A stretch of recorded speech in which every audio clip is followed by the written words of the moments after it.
Good day.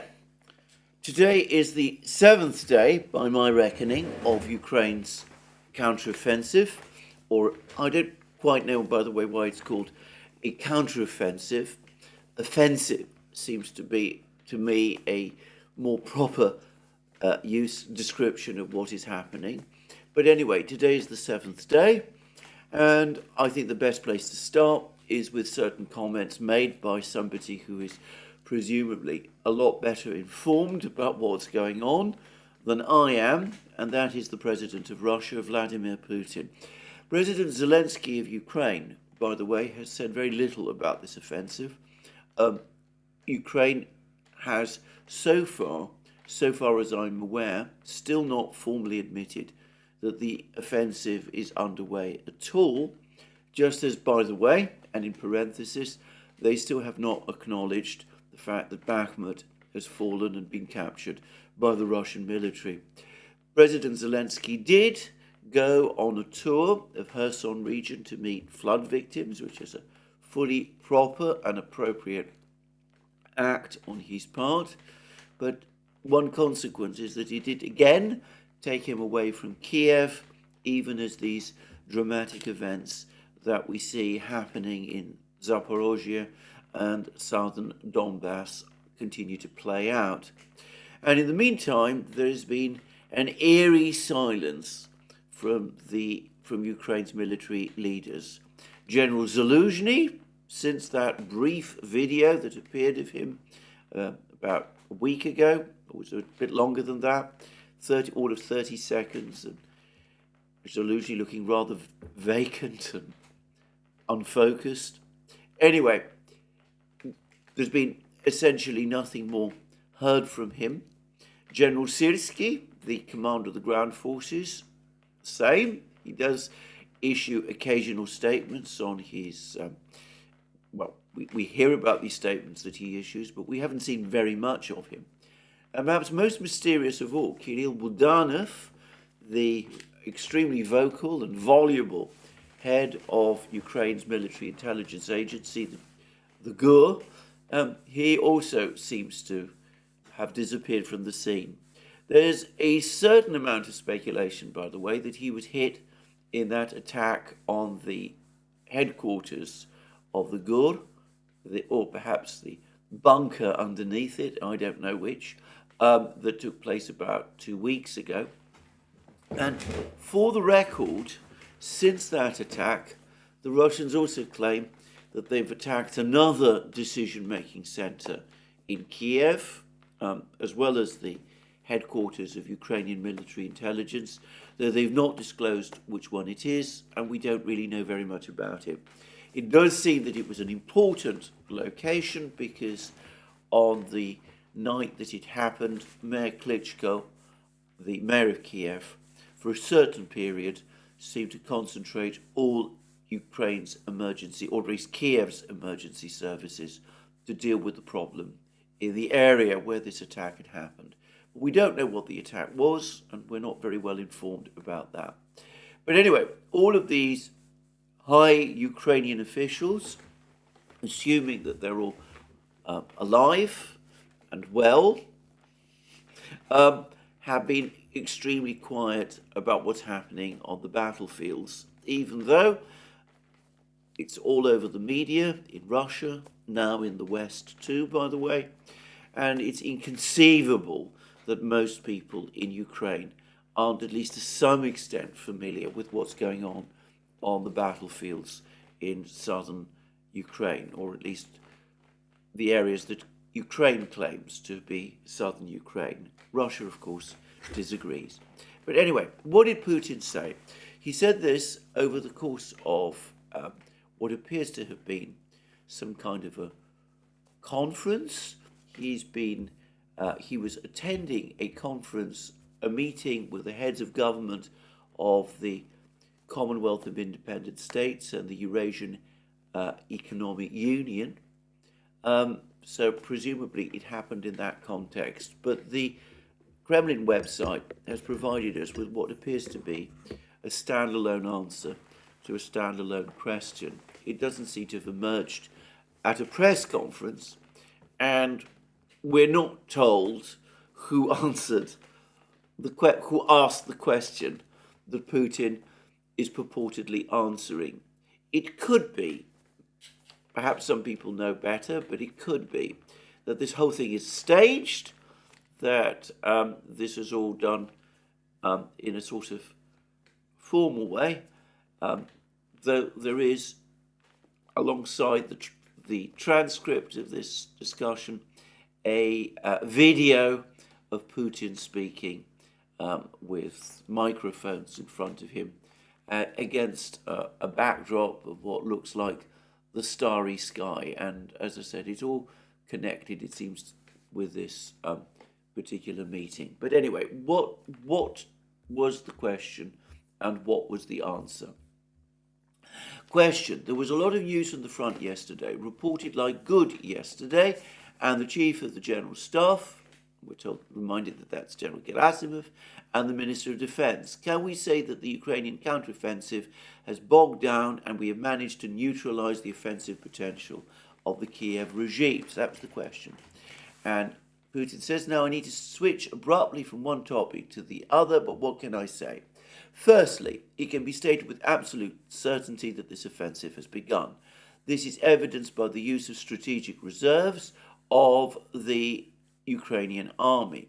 Secondly, in none of the areas of hostilities have the Ukrainian troops achieved the tasks assigned to them.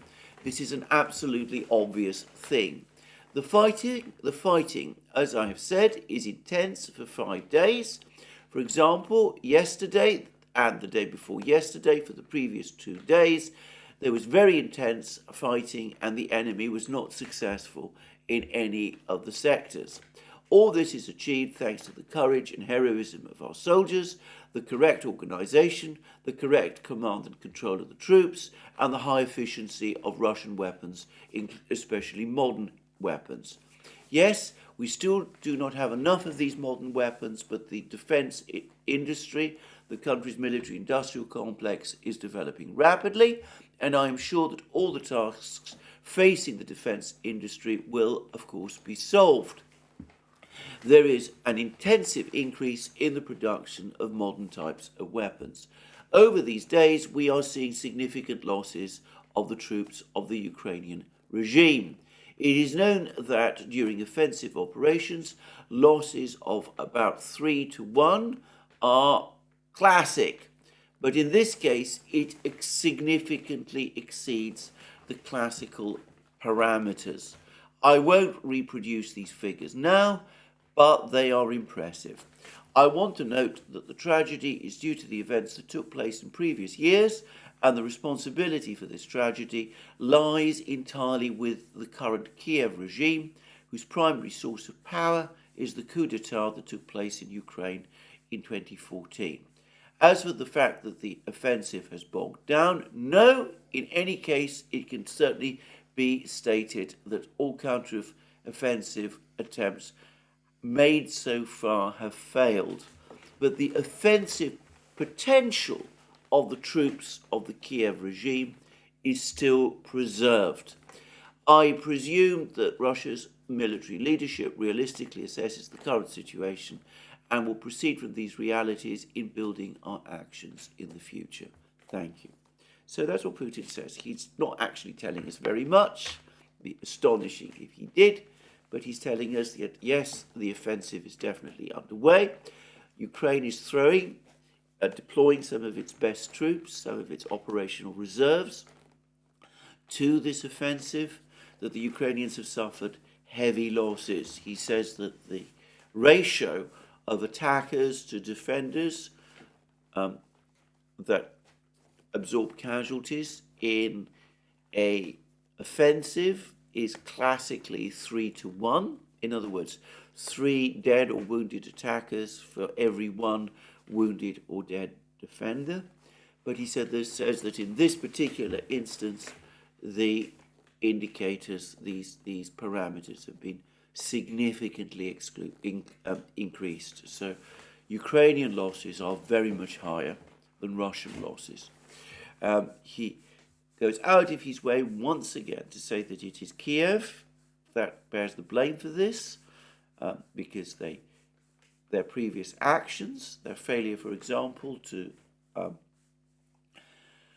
carry through the Minsk agreement. He doesn't mention the Minsk agreement here. I suspect that's a bitter memory for him, but anyway, he doesn't reference it. But he does also again repeat that this political structure, which according to him wields power in Kiev today, and which he refers to now as the Kiev regime, casting always doubt on its legitimacy.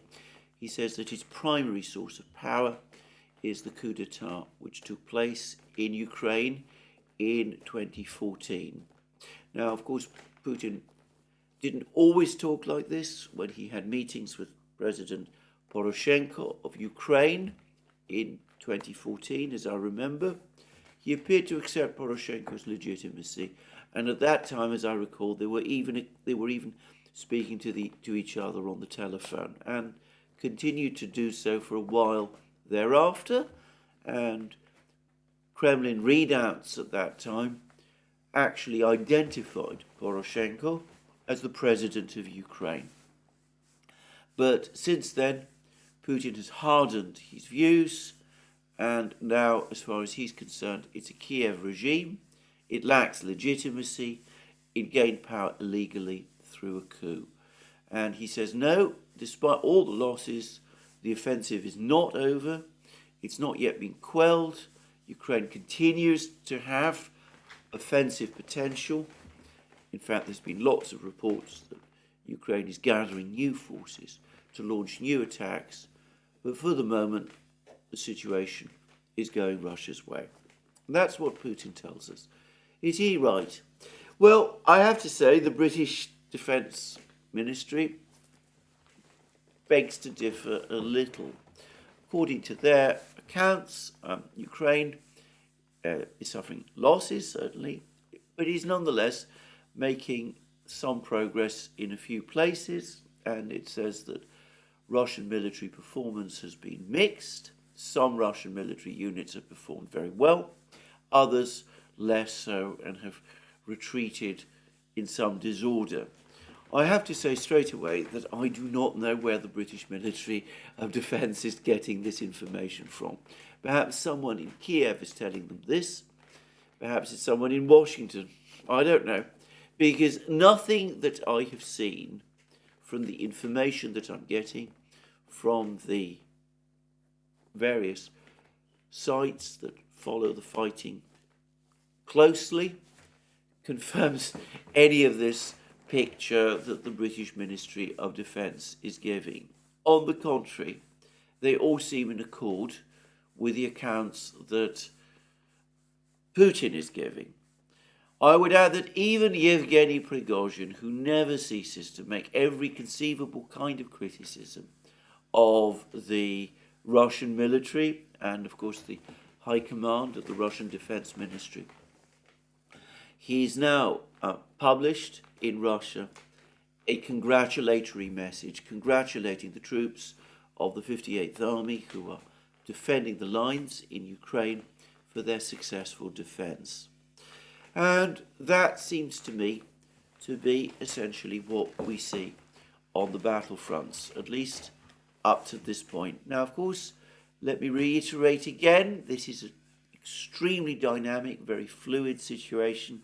Even as I'm making this program, there's reports of Ukraine gathering forces together to launch yet another attack over the next few hours.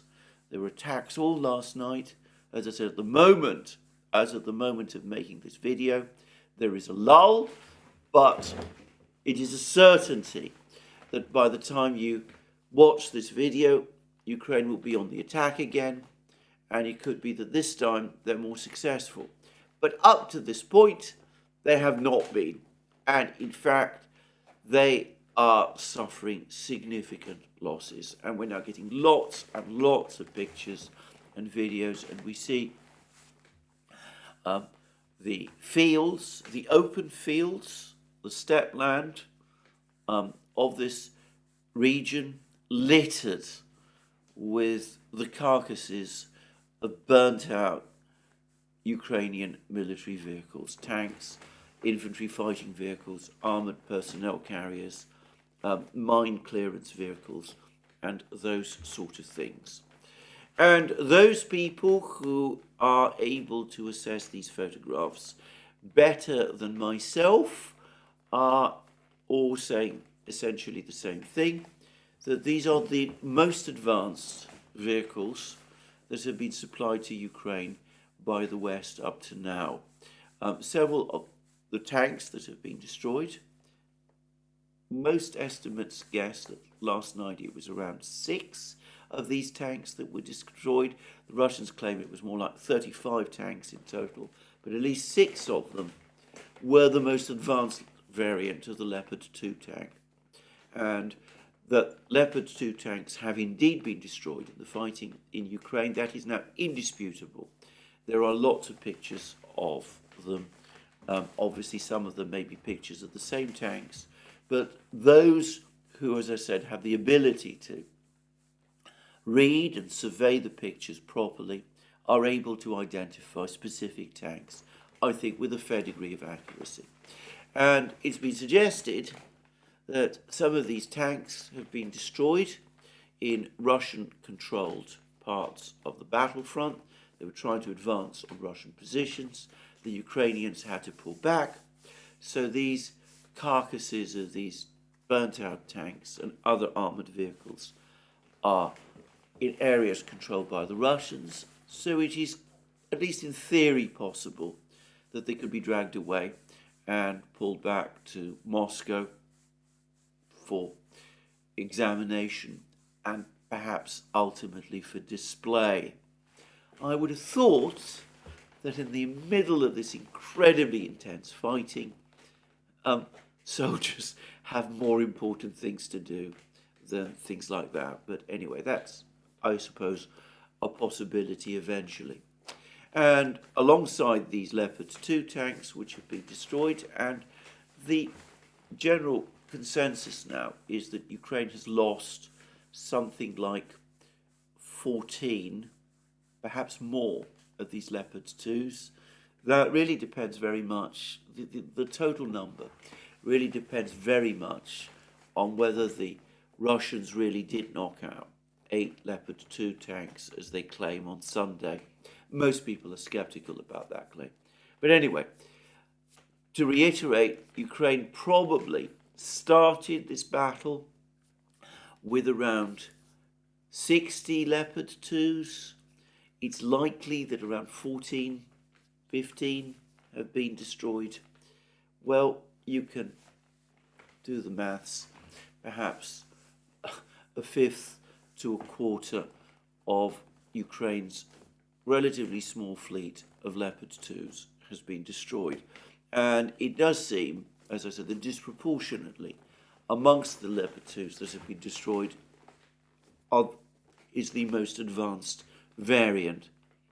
Also, there's now clear photographic evidence that a significant number of Bradleys, the American infantry fighting vehicle, supplied by the United States, that a significant number of those has been destroyed as well.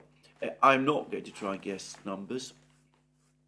Some suggested that yesterday it was around 7, but again, I'm not going to try and second guess these numbers. But again, it does seem that a significant part of the Bradley fleet has also been destroyed. Now, officially, the United States has supplied Ukraine with around 100 Bradley infantry fighting vehicles. Now, I'm going to say straight away that we have to be very careful with American claims about the numbers of weapons that the US has indeed actually supplied to Ukraine. It's been pointed out by several people that the total number of M777 howitzers that Russia claims to have destroyed, and these are Russian claims, is now so high that it is impossible to square with the number of M777s which are still in operation. Now, it could be, and to a certain extent, I have no doubt it is likely that the Russians are overestimating the number of M777s they've destroyed. Perhaps they've only destroyed half the number, or even less of the number of M777s that they think. But even if allowing for that, that is a very large number of M777s. And it could be that the reason why we're seeing more M777s is because the United States supplied more M777s than they claimed. And indeed, I've heard reports that the US Marine Corps is now effectively without M777s, that the entire fleet of M777s possessed by the US Marine Corps is now being systematically and methodically destroyed by the Russians in Ukraine. So if that is correct, then it's possible that Ukraine has received more than 100 Bradley infantry fighting vehicles. But I'm going to say that I think that it's probably not too many more, simply because I suspect it's more difficult to conceal deliveries of Bradleys, presumably a more expensive piece of equipment and certainly a more complicated one, than it is of M777s. And the Pentagon leaks, which provided a fair indication of the Ukrainian order of battle and gave breakdowns of the equipment allocated to each Ukrainian brigade, they still seem to stick with the figure of 100 Bradleys. Well, if so, a significant number of those 100 Bradleys has also been destroyed. Can't say exactly how many, but again, the number of Bradleys is reducing. And again, those who are better versed at examining the pictures than I am are identifying these Bradleys, which have been supplied to Ukraine, as the most advanced of the Bradleys that are in service. And this is true of some of the Leopard-2s. They are very advanced, the most advanced Leopard 2 tanks, and the Bradleys are also the most advanced Bradley tanks. So just as the United States supplied its most advanced variant of the Patriot missile system, something which has now been confirmed, but something which was not admitted at the beginning. So it's turned out that both Germany and the United States provided the most advanced variants of their tanks, the Leopard 2, and of the Bradley, not the older variants, as again most people had assumed. And the assumption again is that the reason these Leopard 2s and Bradleys were supplied to Ukraine, these very advanced ones, is because it was assumed that they would be the ones that would be able to launch the night attacks, which again it was assumed would be the ones that would succeed in breaking the Russian lines. And here I'm going to again admit my debt to the two people who are, in my experience, covering the war most precisely, Simplicius the Thinker and Mikhail Valterson on his Twitter thread. Simplicius the Thinker, as I said, is on Substack. If you want to have a detailed breakdown of what's going on, then go to him. If you want a post-battle analysis from a senior military officer, go to Valterson. If you want an overall summary of what's going on which keeps up to date and describes things on a blow-to-blow basis and also regularly reports news from the other side, from Ukraine as well, go to Slavyangrad. Just saying. So anyway, Simplikis the thinker has discussed Ukrainian tactics, and he's challenged some of the criticisms of the Ukrainians that some have made. I mean, there's been suggestions that the Ukrainians are showing poor tactics and discipline by bunching their vehicles too close together, and that this has made them easy to spot and identify and destroy en masse by the Russians. And the Russians, by the way, are destroying these vehicles in a variety of ways. Through mines, we'll come to that in a moment, through artillery fire, very intense, through attacks by helicopter gunships. The Kharmov-52 helicopters dominate the skies over this part of the battlefronts, and they are proving to be formidable tank killers, perhaps even more so than the American Apache helicopters were in the various Gulf wars that America has fought. And last but not least, in fact, perhaps taking the single highest toll of Ukrainian vehicles, it seems that the Russians have created what you might call hunting squads of infantry equipped with anti-tank guided missiles who apparently roam the battlefronts, hunting down and destroying these tanks and vehicles. There's some things about this which I don't understand, but which I'll mention briefly.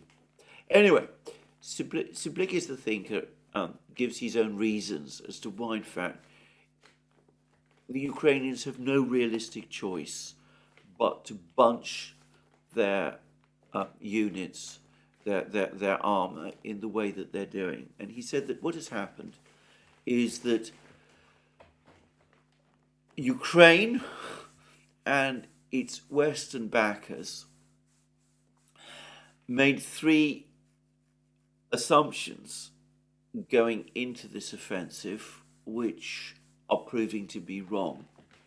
The first is one which I can recall myself. It was widely discussed by many authorities in the first, in the weeks leading up to the offensive, that Ukraine would need to achieve a rapid breakthrough, but that this might be possible if it was able to panic the Russian leadership and paralyze it and cause the Russian soldiers to break and flee. And there was, I think, a widespread assumption by many people that that was what the Russians might do, that they, faced by this offensive, they'd be awed and intimidated by it, and their soldiers would turn around and break and would surrender their positions and would flee. And can I say straight away that that was clearly a bad and wrong assumption. As I now said, in the seventh day of this offensive, and despite what the British Ministry of Defence is claiming, I do not know of a single instance in which Russian troops have retreated in a panic, under fire, and without orders. On every single occasion, they've stood and fought. They have, on occasion, undertaken tactical withdrawals, but almost invariably they counterattack after the advance has spent itself and have regained the ground that they briefly vacated. So that assumption, as I said, turned out to be wrong. The second I touched on in my previous video. There seems to be an assumption that Western night vision devices were far more advanced than Russian ones, and that the Russians would not be able to monitor and attack Ukrainian units moving in the dark towards the Russian lines. And as I said yesterday, that has clearly turned out to be completely wrong also. And the third is the one that has been discussed at length in his latest piece by Simplicius the Thinker, which is that the Western analysts and perhaps Ukrainian military people as well underestimated the density of the Russian minefields. They seem to have assumed that the Russians would not be able to lay mines to the densities that the Russians have indeed laid these minefields. So they thought that they would be easier to move through, and there was apparently an over-high expectation of the ability of these American mine ploughing machines to clear the minefields. And in fact, when you look at many of the pictures of these Ukrainian columns of armoured vehicles, bunched up columns of armoured vehicles, which have been destroyed, what you often find is that there's pictures of a blown up, demolished American or sometimes Russian, Soviet era mine clearance vehicle just ahead. And clearly what they were trying to do was to move across the minefields. As Simplicius the Thinker points out, this would have created a very tight and narrow lane, and in the dark it's inevitable that the vehicles would have needed to bunch together so that they didn't lose track of where this cleared lane was.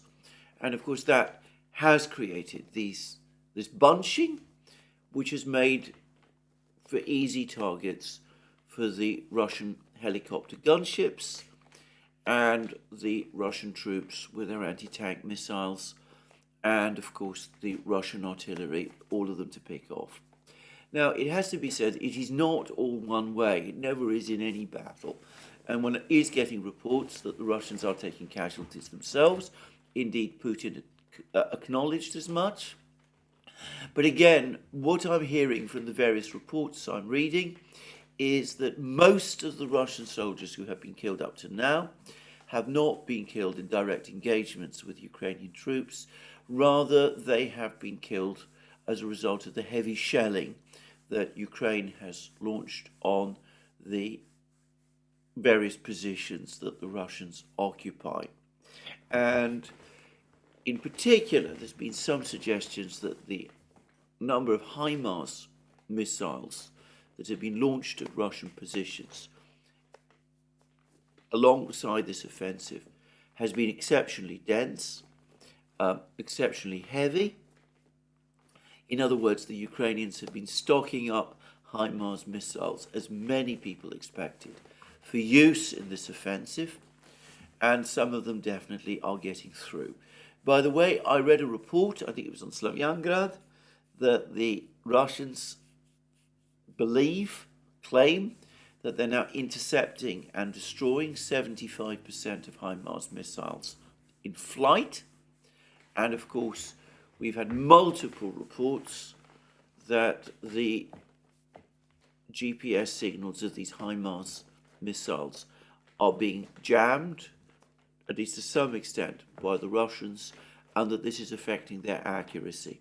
And I'm sure that this is correct, all of this is correct, but at least some of these missiles are getting through, and at least some of these missiles are causing casualties.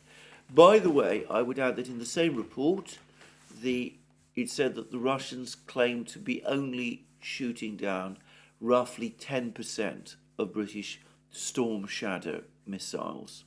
If that is correct, then given the number of Storm Shadow missiles that the Russians claim, probably correctly, by the way, to be shooting down, then the British have clearly supplied Ukraine with an awful lot of Storm Shadow missiles, and Ukraine must be using them in immense volumes.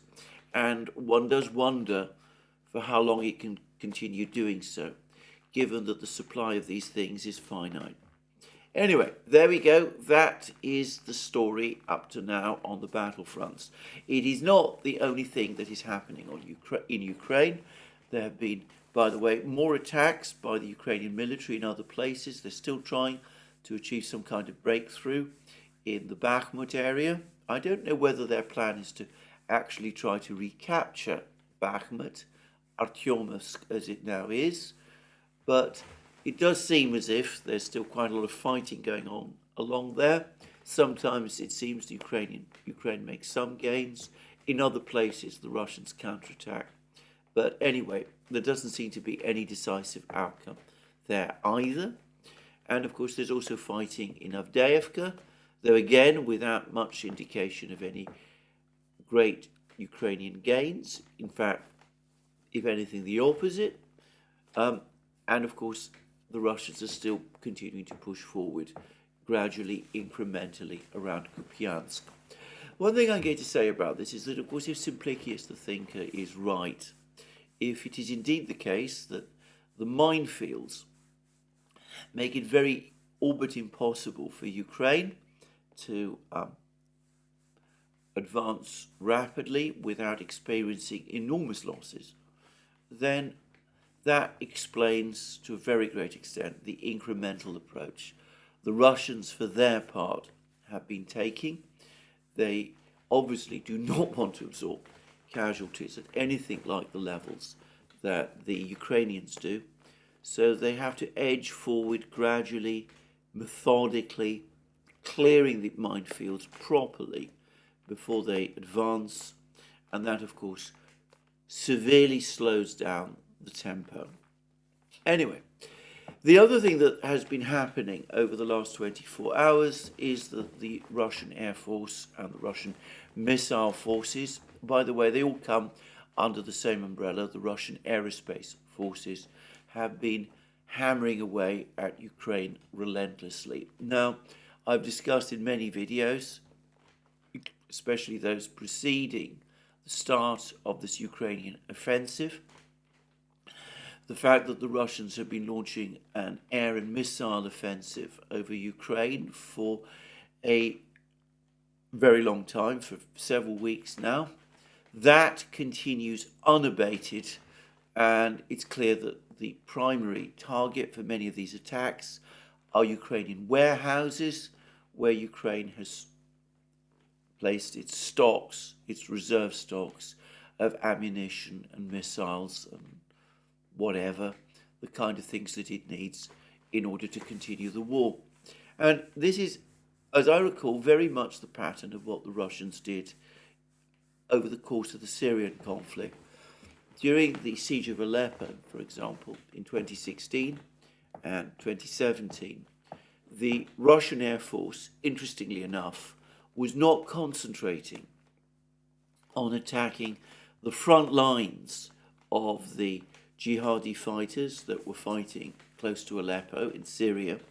They were focusing instead on attacking the logistical supplies, the logistical infrastructure that was supporting those jihadis, the warehouses, the ammunition depots, the fuel depots, all of those sort of things, with the assumption that in time, with supplies depleted, the ability of the jihadis to continue their push towards Aleppo would subside, and that the battle for Aleppo would in that way end.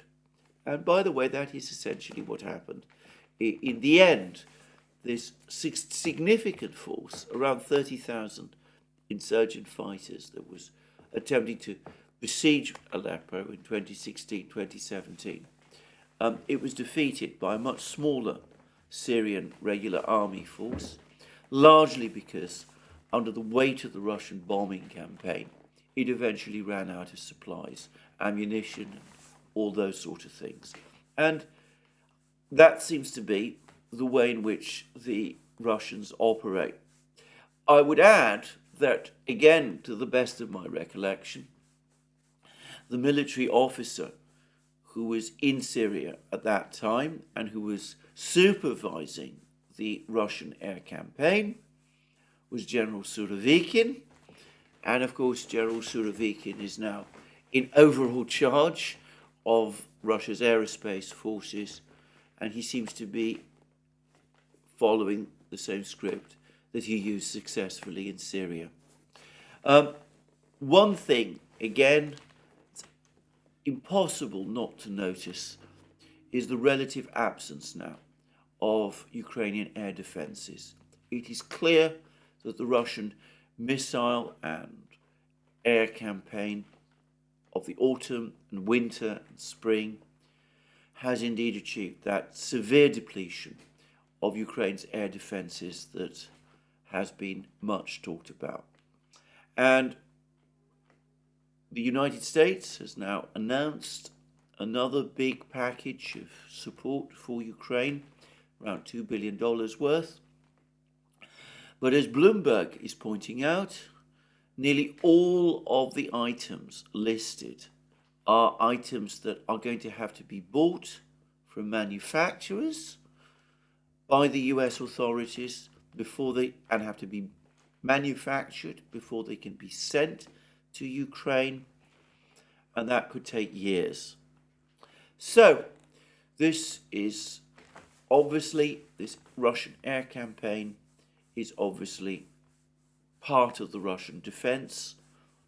The Russian air forces are attacking the Ukrainian troops who are undertaking these attacks with helicopter gunships primarily, sometimes I suspect ground attack aircraft, but the big weight of the campaign continues to be on their logistical bases and infrastructure, some way behind the front lines. And of course it's always been discussed, it's been discussed extensively in the West, that Ukraine has ammunition problems. At one point in March, they had a reserve stock of just 1,000 shells, as I seem to remember, and they were very short of shells. And maybe there was a bit more than that, 10,000 shells, maybe reserve stock of about 10,000 shells, and they were expending ammunition at that time at the rate of 1,000 a day. Obviously, they've received a lot more ammunition since, but some of it will have been destroyed over the attacks on these warehouses and infrastructure. And of course, in their attempts to support the offensive, Ukraine is currently using up a lot more of these shells than it had previously done. And I don't know what the current rate of use of shells Ukraine is undertaking actually is, but of course it must be greater than it has been for some time. And given the shaky supply situation, at some point supplies of shells will dwindle, and that will affect the offensive even more.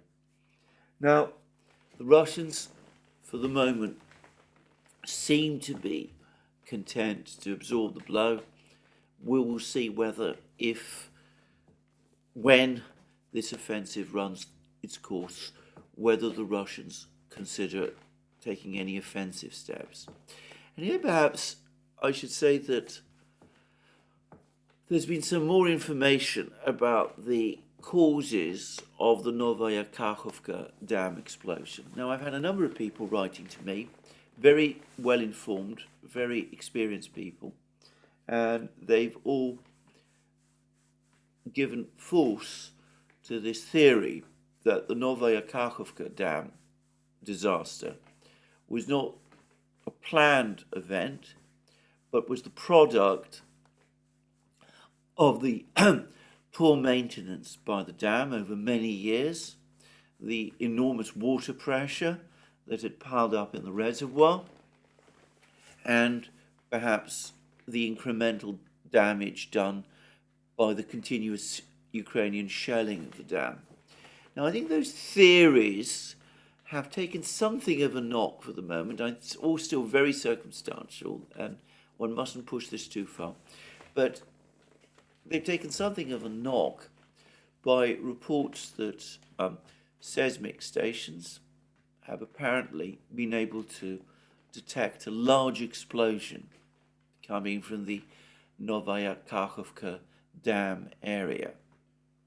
Now, it's been suggested by some that the explosion in question isn't really an explosion, it's just the effect of the collapse, the breakdown of the dam. It could be. I mean, no doubt that would have created very, very big sound waves. But most people who are talking about this seem to assume that it does point to some sort of deliberate explosion, to some deliberate blast to destroy the dam. Now, in previous programs, I have discussed various theories about who might be responsible. I've leaned more to the theory that it was the Ukrainians, but again, I want to stress that the evidence is far from conclusive. It doesn't rise anywhere close to meeting the standard of proof you would expect in a courtroom, for example. President Erdogan of Turkey has suggested to Ukraine and Russia that he could organize an independent investigation of what caused the destruction of the dam. Interestingly, Ukraine has rejected his offer. Now, you can read into that what you will. I would have thought that if Ukraine was confident of its own theory, it would probably welcome some kind of an investigation, but apparently it doesn't. Maybe it isn't confident in the impartiality of any investigation organised by President Erdogan. So who's to say? But the other thing I would say is this, that when the dam was destroyed, the Russian Defense Minister, Sergei Shoigu, made a statement in which he said, apart from the fact that he said that Ukraine responsible for destroying the dam, Shoigu gave his reasons for why Ukraine might have done this, and he said that it's because Ukraine has discovered that there is no real prospect of it carrying out a successful amphibious assault on Russian positions east of the Dnieper River. By the way, on that issue, it's now been confirmed that the big Russian fortifications were intentionally built by the Russians away from the floodplain, so they're actually unaffected by the flooding. This has been widely discussed, but the Russians always anticipated that the dam might be destroyed and that flooding might happen in that way.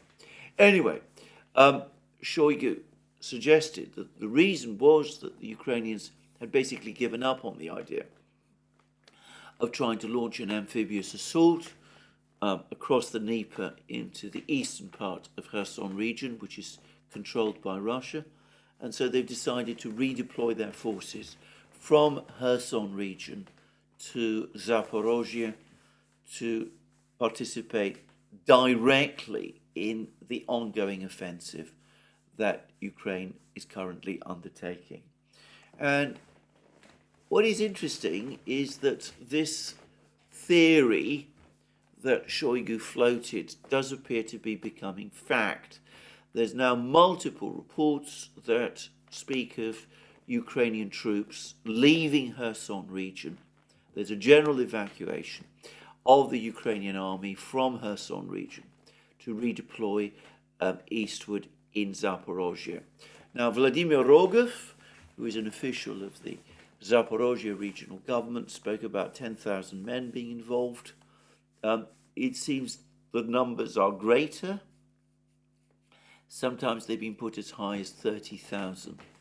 So that obviously does potentially increase the forces Ukraine has deployed in Zaporozhye region, though presumably the Russians can deploy some of their forces from Kherson region also to defend in Zaporozhye region too. But perhaps the other thing it does is that, of course, it commits pretty much now the entire striking force of Ukraine's army to an attack, this offensive in Zaporozhye. And what it is doing is that it is leaving the west bank of Kherson region, very low, stripped down in effect, of Ukrainian troops. So if this offensive fails, if those Ukrainian troops are defeated, then conceivably, if the Russians do want to launch an offensive, one obvious place where they might want to consider it, this is some weeks down the line, is that they could conceivably cross themselves the Dnieper, even in its current flooded condition or wider condition. And by the way, the Russians say that the water levels are now falling again, that by around the 16th of June, they will have returned, the water levels will have returned to what they were before the dam was destroyed. But anyway, the Russians could cross the Dnieper. They have very substantial amphibious capabilities. They have 7 amphibious warfare ships. They could build pontoon bridges and such things across the Dnieper, conceivably. They did that before. They could, in theory, advance across the Dnieper into the western part of Kherson region. And once again, as was true in the spring of 2022, Kherson region is basically open and ready to be occupied. Will the Russians do that? I don't know. I suspect not whilst the main battle is taking place elsewhere. But we're starting to see how this overemphasis, perhaps, on this offensive is now leaving Ukraine short of troops to hold positions which it might otherwise be anxious to defend. Anyway, that's all I'm going to say today about the battle, the fighting. There's been a very interesting article from the Council of Foreign Relations, which is one of the absolute tip-top, super big American foreign policy think tanks. And it's been forwarded to me by Robert Barnes, and I'd like to take this opportunity to thank him for doing so. And it is very interesting because it says that the war in Ukraine is an unwinnable one. Now, I get the sense that most of this article has been written before the current offensive got underway, but nonetheless, despite the fact that the article bravely tries to take an optimistic spin about the offensive, its title speaks for itself, and it's written by Samuel Charap, who was the same person, by the way, who participated in the writing of that Rand Corporation report in January that I've discussed previously. And its title is very simple: An Unwinnable War. Washington Needs an Endgame in Ukraine. And he talks about the fact, this is, by the way, this article appears in Foreign Affairs, he talks about the fact that there's no route for Ukrainian victory in this war. There's no conceivable way that Ukraine could win this war against the Russian Colossus, even if it could succeed in liberating all its territory, including Crimea, which is a problematic idea indeed. It would nonetheless still be faced with a far more powerful Russia and dependent on Western support. And if the war continued, and there's no obvious reason in that case why it would not, then at some point the West would simply have to tire of supporting the war. It's the same point that Samuel Charap and is co-author of the Rand Corporation report made back in January. But it is interesting that he has come up with it again. And he says that the United States now does need to start to think of an end game. It's got to start to ask itself, how does this war end? And Charap strongly urges something which the Rand Corporation report of January did not do. He is strongly urging diplomacy, diplomatic contacts with the Russians, not perhaps immediately to seek a ceasefire, but to establish some flow of communication with the Russians, which can eventually evolve into something that might result in proper negotiations and possible ceasefire. Now, this report in Foreign Affairs has come even as rumours circulate that there has been another Rand Corporation report, which perhaps even more urgently says the same thing, but one which has not been made public. This is only circulating amongst senior officials. And of course it also comes shortly after General Milley, the chairman of the Joint Chiefs of Staff, delivered a lecture in which he acknowledged that Russia is a superpower. So, some people within the political system in Washington are now definitely trying to talk or think through an off-ramp.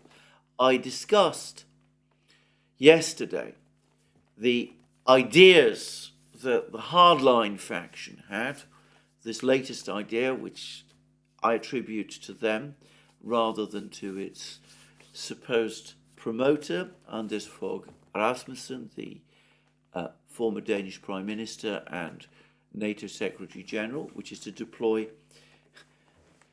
East European troops to Ukraine. Interestingly, by the way, the Prime Minister of Estonia, Mrs. Kallas, who is as hardline against Russia as it gets, expressed a total lack of enthusiasm for this idea. She didn't seem to warm to it at all. So maybe it might be more difficult to get a East European legion marching into Ukraine than even the neocons imagine. I'm just saying. But anyway, I said yesterday that if these plans that come out of the hardliners, the neocons in Washington, are to be effectively countered, then then the people who oppose them need to come up with some ideas of their own. And here we have an article from, as I said, Mr. Charap, dated the 5th of June, in which there is an alternative idea. It is to do what ought to have been done months ago, which is to start discussions with the Russians. And perhaps there are other people who think the same way. I noticed that the US ambassador to NATO has now come out and made a statement to the effect that NATO membership for Ukraine is apparently not the topic, is not going to be agreed at this summit meeting in Vilnius, this NATO summit meeting in Vilnius. I'm not entirely sure what she means by this. It could be that there's still going to be some discussion about some kind of plan for the way forward, but it does look as if some people are pushing back against this idea of a quick entry of Ukraine into NATO once the armistice or ceasefire or whatever comes. Anyway, it does look as if perhaps, just possibly, there is some talk now of some kind of opening up, some sort of negotiation being launched with the Russians. Now, I'm going to foresee immediately a problem. I think the Russians would be fully open to a negotiation. But despite what Mr. Charap thinks, I think the Russians might say that whilst Ukraine can indeed be a party to these discussions, ultimately our overriding concerns are about the security situation in Europe, including issues like NATO membership and the rest. When we last tried to negotiate on these issues with Ukraine last year in March, it all failed. Ukraine is ultimately just your proxy, in just the same way that South Vietnam, way back in the 60s, was your proxy. We're not prepared to have a situation where we talk things in private with you, but then are maneuvered into negotiation with Ukraine. What we're going to insist on is that the negotiation certainly can take place, but it must be a negotiation between us and you. In other words, it must follow the format of the Paris peace talks, which led eventually to the US pullout from Vietnam, and that means those talks took place directly between the United States and North Vietnam, and they did not involve South Vietnam. And by the way, the United States did the same thing in its talks with the Taliban. It eventually entered into direct talks with the Taliban in Doha, and it did not, the Afghan government was not, the Afghan government which the United States was supporting was not involved. So I can easily see how the Russians could say that, and they will say that since we're looking for something much broader, given also Zelensky's behavior, his eccentric personality, the fact that he clearly isn't the person who makes the final decisions,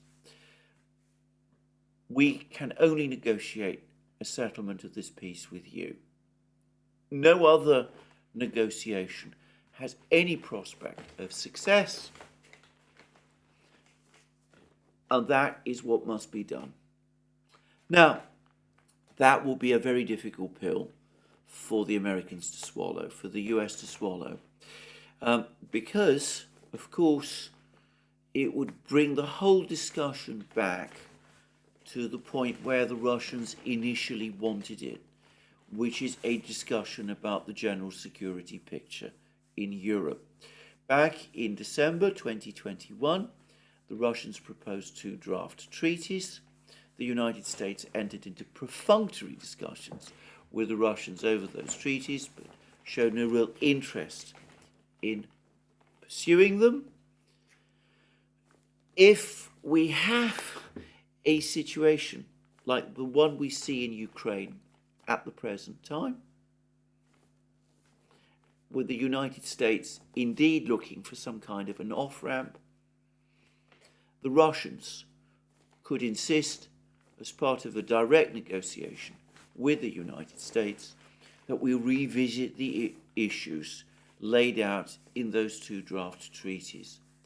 And by the way, and on that point, I can well remember that on the 21st of February 2022, at that extraordinary late-night meeting of Russia's Security Council, which was shown publicly on Russian state television, Dmitry Medvedev, the deputy chair of the Security Council, and the man who now is also deputy chair of Russia's military industrial commission, who is in charge, in other words, of the Russian military industrial complex, and who is supervising this phenomenal increase in Russian military production.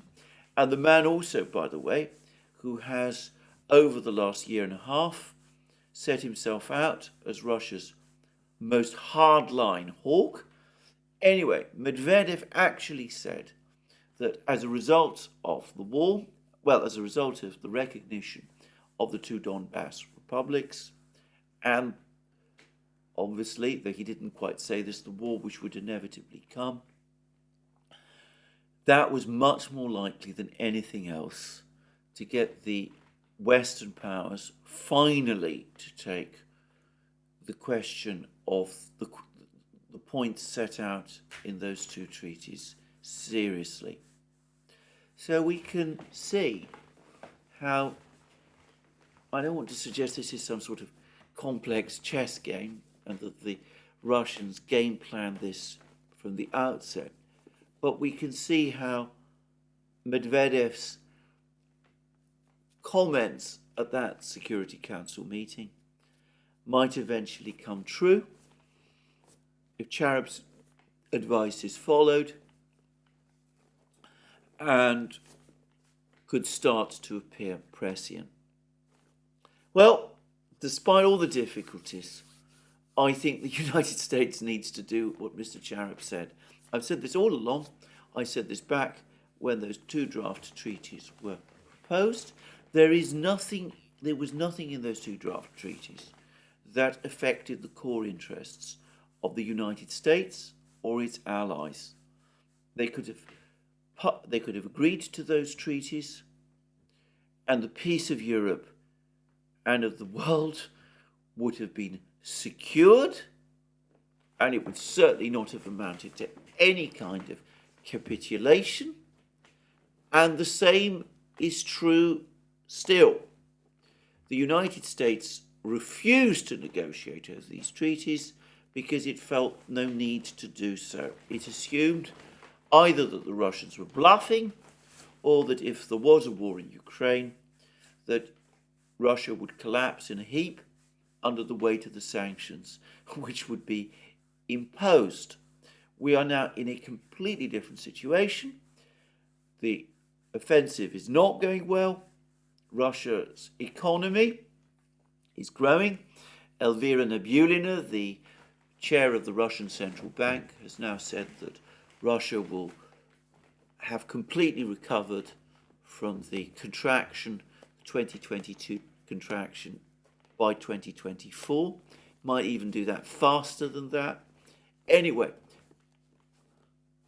everything suggests that the US overplayed its hand back in December 2021.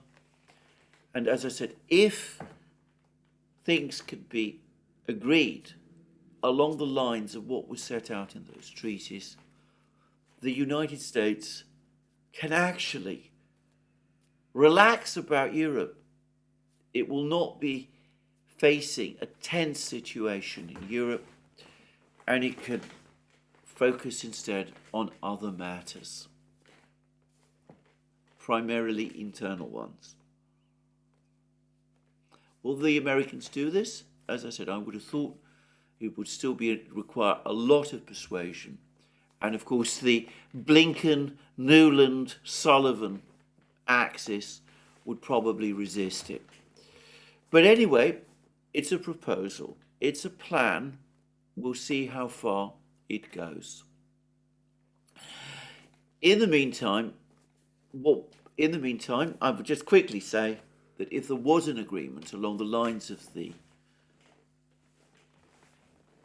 treaties that the Russians laid out in December 2021, that would still leave unresolved the question of Ukraine, but perhaps, possibly, hopefully, the Russians would relent on any plan to occupy the entirety of Ukraine. It could be that some kind of independent Ukraine survived this process, and who, looking at these terrifying pictures coming out of this battle that is going on in the south, would want this terrible war to continue with all the prospects of Ukraine losing and with so much extraordinary loss of life. Well, this ends my program today, but I'm going to add one if you like, after a footnote to it, which is that in Britain we have just seen this extraordinary, petulant, angry resignation from the House of Commons, from Parliament, of the former British MP, Boris Johnson.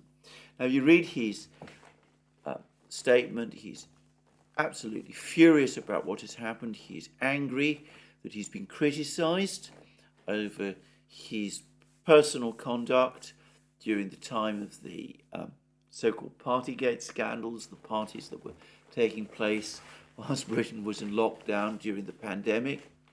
He's also obviously very angry that a report, an investigation into his conduct has apparently decided that he deceived, that he lied to the House of Commons. We haven't yet seen this report, so we don't quite know yet what it says about him. Anyway, he is furious about this, and he's making some extremely harsh and aggressive comments about it. And as I said, in what at one level looks like an act of petulance, he has resigned from the House of Commons, triggering a by-election, which I would have thought the present government would not want at all, given how unpopular it is, a parliamentary by-election. He also makes it pretty clear, by the way, in this statement that he does not see this as the end of his political career and that he's already thinking about a comeback at some time. Well, I'm not going to get into a discussion about the circumstances of Boris Johnson's resignation. It's the exhausting melodrama that always follows Johnson.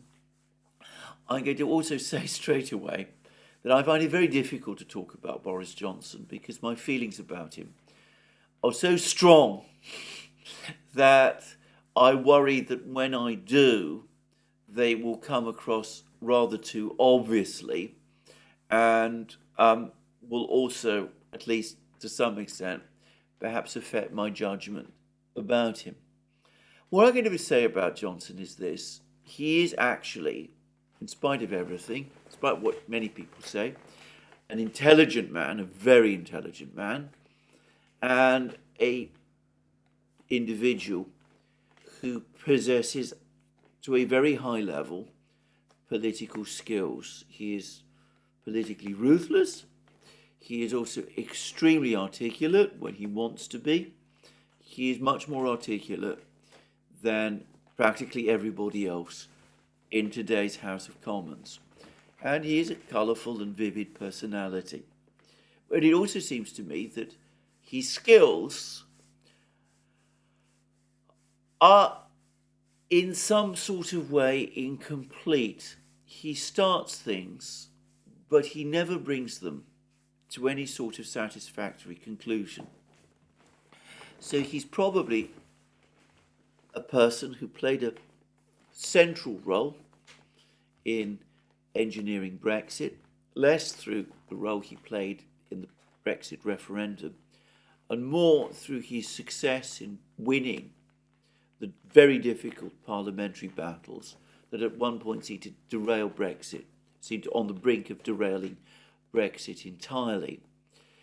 But of course, once Brexit was done, it was clear that he had no real idea or plan of what to do. He drifted into grandiose ideas about foreign policy. He let the whole thing basically decay and fail all around him. The same with the 2019 election. He broke the electoral stalemate. He won for the Conservatives a convincing victory. He gave them a big parliamentary majority. And then as Prime Minister, he seemed to have absolutely no idea what to do with that majority. And he never really formulated any coherent plan. And one always got the sense that for Johnson, it was basically going from one expedient to another. There was never very much rhyme or reason in any of it. But one thing he did do as Prime Minister is that he played an absolutely key role in authoring the disaster that we see in Ukraine today. At some point, as criticism of him grew, as support for the Conservative Party started to fall, as support for his government, unsurprisingly, started to fall, he appears to have latched on to Ukraine as the big issue that would establish him as the new Churchill, whose biographer he claims to be. He has actually written a book about Churchill, though I should say I've skimmed through it and I was not impressed. But anyway, put all that aside, he played, in my opinion, a disastrous role in this affair. He was one of these people who, right back in the autumn of 2021, set Britain on this course of being as extreme in its anti-Russian positions as possible. This played very well with the right wing of the Conservative Party, whose support he needed in order, as he hoped, to remain Prime Minister. But it has locked us in Britain into a position of supporting Ukraine, which has isolated us from any possibility of playing any future role, successful role, in negotiations, and which has also set us up as a potential scapegoat if things go wrong, as I've discussed many times. But all that pales in front of the disaster in Ukraine that Johnson created. In March 2022, Ukraine and Russia were on the brink of peace. They'd agreed the outlines of a peace agreement. It would have protected their respective core interests. It would have allowed for a move forward, and it would have ended the war at a time when it had only just begun. Now, the United States, the administration at that time, was not happy with this agreement, but a British Prime Minister could have argued in support of it. That is what earlier generations of Prime Ministers would have done. It's what Winston Churchill would have done in the 50s. You only have to read the records of the discussions that took place in the Churchill cabinet at the time of the Korean War to see this. It's what Macmillan would have done. It's what Harold Wilson would definitely have done. It's what Margaret Thatcher would probably have done. They would all have told the Americans, look, this has gone as far as it can. The two sides have agreed peace. Let us help them to build that peace. Johnson did the opposite. He aligned himself with the neocons in Washington, who will never accept peace at any price almost. He telephoned Zelensky, told Zelensky to back off this peace agreement, warned Zelensky that if he did agree to a peace on these terms, Britain and the United States would not be prepared to grant what was left of Ukraine security guarantees, and to make sure that Zelensky followed through and did drop the peace. Well, Johnson made a trip to Kiev and impressed his will on Zelensky even more. And thus, the best possibility for peace was lost. If you look at all these pictures that are coming out of Ukraine at the moment, the burnt out tanks, the burnt out vehicles, the bombs, the shells, if you read all these harrowing reports of dead soldiers, of hospitals overflowing in the rear, well, Johnson is not the sole begetter of all of that. This war has many other people who also bear responsibility. But the personal responsibility he bears is especially heavy, though And this is why I have my feelings about Johnson. I doubt that he is too bothered about it at all. Anyway, that's me for the day. I'm not going to discuss Johnson any further, I hope. Let me remind you again, you can find all our programs on our various platforms: Locals, Rumble, BitChute, ODYSEE, Rockfin and Telegram. You can also support our work via Patreon and Subscribestar, links under this video. You can also go to our shop, buy yourself the great things that you will find there: our magic mugs, our hats, our hoodies, our t-shirts, all those great things. And last but not least, if you've liked this program, please remember to tick the like button and to check your subscription to this channel. That's me for today. More from me soon. Have a very good day.